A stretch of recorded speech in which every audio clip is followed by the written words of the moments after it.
எப்படி இருந்தா நீங்க வேலைக்கு எடுத்துப்பீங்க? நல்லா ட்ரெஸ் பண்ணிட்டு நல்லா வரணும் சார், நீட்டா வரணும். நாங்க மிஸ் தென்காசி அழகி போட்டிக்கு போறோம். மாசம் பிறந்தா சேலரி கரெக்டா கொடுத்துருவேன். நடுவுல வந்து காசு கொடு, ஒரு 500 கொடு, எனக்கு 200 கொடுன்னு கை மாத்தா கேட்க கூடாது. இருந்தாலும் கடலமுத்து ரொம்ப ஸ்ட்ரிக்ட்டுப்பா. 5000 ரூபாய் கொடுமா, 10000 ரூபாய் கொடுமான்னு சேலரி அட்வான்ஸ் வாங்கிப்பாங்க. மாசம் 1000 கழிச்சுக்கோன்னு சொல்லுவாங்க.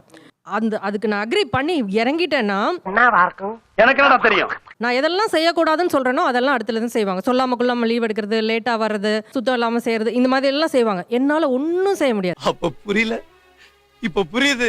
டான்னு நீ கேட்காமலே உனக்கு காசு 1ஆம் தேதி வந்துடும். என்ன நம்பி நீ 100 தடவை கணல் வாங்கலாம். ஆனா என்கிட்ட என்ன ஜோக் காட்டுறீங்களா? என்ன ரங்கா ஜோக் காட்டுறீங்களா? இவங்க ஆஃபீஸில் ஒர்க் பண்ணுறாங்க, இவங்களுக்கு பேங்க்ல லோன்லாம் கொடுக்குறாங்கல்ல, அந்த மாதிரி எங்களுக்கு கொடுத்தா என்ன, சம்பளத்தில் பிடிச்சிக்க போறீங்க.